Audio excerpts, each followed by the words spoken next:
తణుకు మండలం ముద్దాపురం గ్రామంలో నూతనంగా నిర్మించిన సచివాలయం భవనం, రైతు భరోసా కేంద్రాన్ని రాష్ట్ర పౌర సరఫరాల వినియోగదారులు వ్యవహారాలు శాఖ మంత్రి వర్యులు కారుమూరి వెంకట నాగేశ్వరరావు ప్రారంభించారు. ఈ సందర్భంగా మంత్రి కారుమూరి మాట్లాడుతూ 2009లో తాను ఎమ్మెల్యేగా పనిచేసినప్పుడు చేసిన అభివృద్ధి తప్ప గత ప్రభుత్వం ఎటువంటి అభివృద్ధి చేయలేదని ఆయన అన్నారు. పెద్ద ఎత్తున ఓపెనింగ్లు శంకుస్థాపన చేసుకోవడం జరిగింది. ఈ గ్రామంలో 5 కోట్ల రూపాయలతోటి మరి లాస్ట్ టైం నేను 2009లో ఎమ్మెల్యేగా ఉన్నప్పుడు రోడ్డు పోసాను. మళ్ళీ ఇప్పుడు నేనే తెచ్చిపోస్తున్నాను. ఈ ఊరు ముద్దాపురం ఊరు స్టార్టింగ్ కాడి నుంచి ఎండింగ్ వరకు సిమెంట్ రోడ్డు.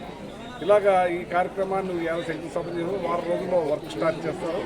మరి ఇమీడియట్లీ పెద్ద ఎత్తున ఈ రోడ్డు వేసే కార్యక్రమం చేస్తారు. ఇదే కాకుండా ఈ గ్రామంలో హెల్త్ సెంటరు, ఆర్బీకే, సచివాలయం, ఇవాళ గ్రామ సచివాలయం వ్యవస్థని ఎప్పుడో బాపూజీ కళల కన్న కళల్ని మన జగన్మోహన్ రెడ్డి గారు నెరవేర్చారు.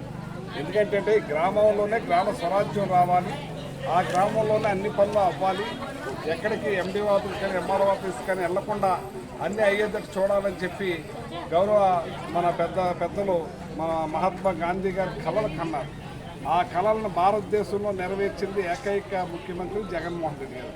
ఇవాళ సచివాలయ వ్యవస్థ తీసుకొచ్చి సచివాలయ ఎంప్లాయీస్ పెట్టి ప్రతి ఒక్క కార్యక్రమం ఎండిఓ ఎంఆర్ఓ ఆఫీస్ బయటకు వెళ్లకుండా, కలెక్టరేట్ కూడా వెళ్లకుండా ఇక్కడే పనులు అయిపోయే విధంగా ఏర్పాటు చేసిన గౌరవ ముఖ్యమంత్రి గారికి ప్రత్యేక ఈ గ్రామస్తుల తరఫున కృతజ్ఞతలు తెలియజేస్తున్నాం.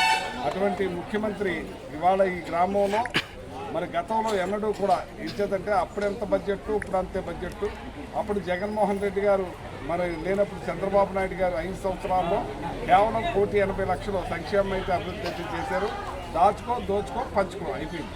ఇవాళ జగన్మోహన్ రెడ్డి గారు వచ్చిన తర్వాత ఈ గ్రామానికి 30 కోట్ల రూపాయలు సంక్షేమం అభివృద్ధి అన్నీ కలిపి 30 కోట్ల రూపాయలు పెద్ద ఎత్తున చేశారు. పేదరికాన్ని తగ్గించారు. ఈ గ్రామంలో కాదు రాష్ట్రంలోనే 12% ఉన్న పేదరికం 6% తీసుకొచ్చి ఇవాళ అందరికీ కూడా మరి శుభ్రంగా బట్టలు కట్టుకునే విధంగా, శుభ్రంగా తినే విధంగా, చేతిలో డబ్బులు ఉండే విధంగా, అప్పులు చేయకుండా, అప్పులు పాలవకుండా అందరినీ ఆదుకున్న ఏకైక ముఖ్యమంత్రి జగన్మోహన్ రెడ్డి గారు.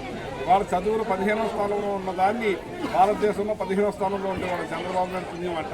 ఇవాళ నెంబర్ 1కి తీసుకొచ్చిన ముఖ్యమంత్రి గౌరవ ముఖ్యమంత్రి గారు అని చెప్పి ఈ సందర్భంగా తెలియజేస్తూ గ్రామ స్వరాజ్యాన్ని తీసుకొచ్చాడు. ప్రజలను అన్ని రంగాల్లోనూ ఆదుకుంటున్న గౌరవ ముఖ్యమంత్రి ప్రత్యేక అభినందనలు తెలియజేస్తారు.